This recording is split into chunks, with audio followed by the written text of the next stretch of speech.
Régine Bessis, bonjour. Bonjour. Dans le cadre des Journées européennes de la culture et du patrimoine juif des Alpes-Maritimes, dimanche 4 novembre, vous organisez une conférence au centre communautaire ACI de Cannes sur l'histoire des Juifs d'Algérie. Mais ça n'est pas la seule activité que vous avez proposée cette année, Régine. On a beaucoup d'activités cette année, plus de 11 manifestations entre le mois de septembre Mais jusqu'à présent, ça n'est pas la seule. De janvier. Pardon, ce n'est pas la seule. Ce n'est pas la seule. Bien sûr, nous avons déjà fait la visite de Bordighera Judaïka, la visite de la palmeraie historique de Bordighera, avec la visite de la Villa Garnier et la visite des jardins Prin, des jardins et de la de l'atelier du peintre Mariani, les jardins qui ont été peints par Claude Monet. Nous avons eu un grand succès. La journée a été magnifique. Nous avons tous déjeuné ensemble. C'était un vrai moment de bonheur. Et dimanche 14 octobre, nous avons organisé pour la 4e fois, je crois, la visite du ghetto de Nice, parcours que nous avons créé de toutes pièces grâce aux vestiges, grâce au parcours. Et il y avait du monde ? Et il y avait du monde. Il y avait beaucoup de monde. Nous avons été obligés de faire 2 groupes, un le matin, un l'après-midi, et nous avons eu près de 80 personnes.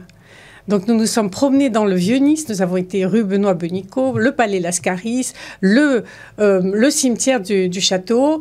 Nous avons tous déjeuné ensemble et c'était vraiment très très agréable. D'ailleurs, nous avons beaucoup de demandes. Donc si vous avez envie de faire cette visite, téléphonez-moi et nous organiserons un nouveau parcours. Et on donnera bien sûr votre numéro de téléphone à la fin de cette intervention. Revenons au dimanche 4 novembre. Ce dimanche 4 novembre, il y a donc une conférence. Elle se tient au centre communautaire à 17h30. Guy Lévy nous parlera de l'histoire des Juifs d'Algérie. Comment se déroulera en fait cette conférence ? Alors en fait, Guy Lévy est le vice-président de l'association Montréal qui défend la mémoire des Juifs d'Algérie. Il a écrit un livre et il vient nous présenter son livre et il vient nous présenter sa conférence sur les rapports des Juifs d'Algérie avec Israël bien avant le moment, donc 1830, où l'Algérie s'est appelée Algérie. Et donc, c'était bien avant cette date. Et bien avant l'indépendance de l'État d'Israël. Donc, voilà, et bien avant l'indépendance de l'État d'Israël. Il viendra avec des documents, il va projeter un certain nombre de photos, de cartes postales qu'il a dans sa collection personnelle. Et ça sera l'occasion d'échanger autour de ce sujet qui, je pense, passionnera tout le monde. On peut dialoguer avec lui directement ? Absolument, absolument. Donner ses impressions ? Je pense qu'il sera tout à fait... Ses souvenirs, ses impressions, sa connaissance, le développement aussi de cette association Montréal qui défend vraiment cette mémoire. Alors, vous avez aussi programmé une autre conférence quelques jours après. Cette fois-ci, nous serons sur Antibes. Alors, nous serons sur Antibes et grâce à la participation de la loge Mnebrit Shlomo Aldin d'Antibes, nous recevrons Maître Mathias Chaim Yonzima, qui est un avocat belge, qui est noir et qui est Tutsi. Et donc, il va nous parler de son parcours personnel à la lumière des racines juives des Tutsis et pendant le génocide de 1993 et 1994. Ça sera là encore un moment d'émotion. Il va parler de l'évolution des rapports entre cette communauté Tutsi et Israël, parce que les rapports sont étroits. Régine, je reviens sur la conférence du 4 novembre, oui. Parce que je vois qu'il y a un petit verre de l'amitié. Voilà. Alors en fait, on demande une participation. Non, on demande une participation de 10 €. Nous vous offrons un thé avec des pâtisseries algéroises. Et ensuite, vous aurez la possibilité, après ce moment de partage, d'aller dîner à la pizzeria. Ça sera une très, très belle soirée. Mais oui, finalement. il faut continuer la soirée dans ce lieu magique que vous animez tous avec beaucoup de joie et de bonheur, on va dire. Alors, ce mercredi 7, donc on en revient à cette conférence du mercredi 7 à Antibes.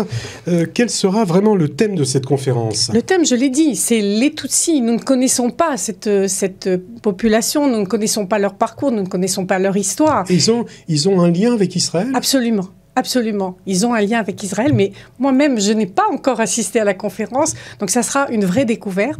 Je vous invite tous à venir participer à cette conférence.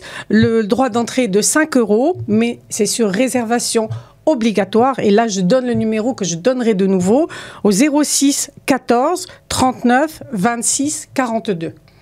Alors, Régine, si on veut se renseigner sur les conférences, les expositions, les concerts que vous organisez, vous avez aussi votre propre numéro de téléphone. Alors, mon numéro de téléphone, 06 16 95 68 44, un email jecpjam@gmail.com et nous avons une page Facebook sur laquelle nous annonçons nos événements et nous publions les photos des rencontres que nous avons réalisées. Donc la page Facebook Journée européenne du patrimoine et de la culture juive Alpes-Maritimes. Alors, on va se quitter dans quelques instants.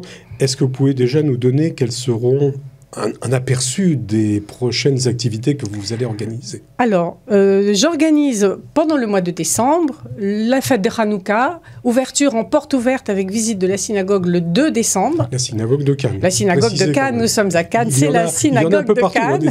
Oui, bien sûr. Donc l'après-midi, on va donner rendez-vous vers 16h, mais l'allumage sera vers 17h30, avec bien sûr dégustation des beignets traditionnels.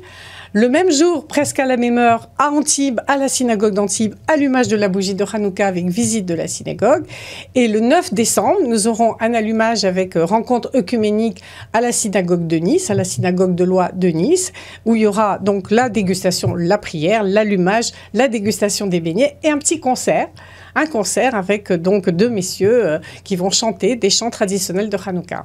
Vous avez réussi à glisser le concert. Ah oui, il fallait, absolument.